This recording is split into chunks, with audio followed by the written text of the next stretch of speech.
सिल्लोड तालुक्यातील म्हसला बुद्रुक येथील अंजना नदीच्या लाभक्षेत्रात मुसळधार पावसामुळे नदीने धोक्याची पातळी ओलांडली आहे। नदीकाठावरील सर्व पिकांसह शेती पुराच्या पाण्यामुळे वाहून गेली, तर काहींचे शेती उपयोगी साहित्य, धान्यांसह संसार उपयोगी साहित्य वाहून गेले आहे।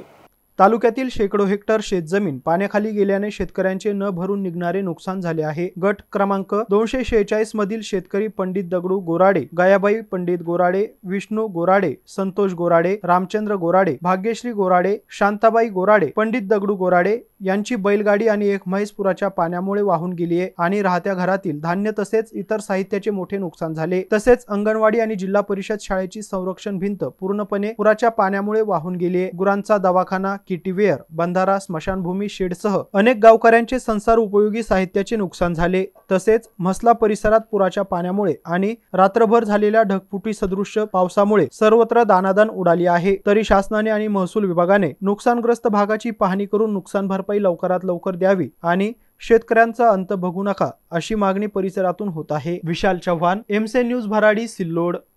याच्या आधी कधी पंचनामे करतील, कधी जायमोक्यावर पंचनामे व्हायला कधी तयार आहे, कोणत्या गोष्टी काय होणार आहे अजून आम्हाला त्याच्यावर काहीच नाही। काय करावं आम्हाला सुचतच नाही आता। तर आमचं सगळं संसार पाण्यात गेला, घरातली वाटी लोटी सगळं गेलं, घर पत्राचं शेड, पाईप सगळे वाहून गेले, बैलगाडी, म्हैस गेली, गाई बैल सगळे गेले पुरात वाहून। काय करणारे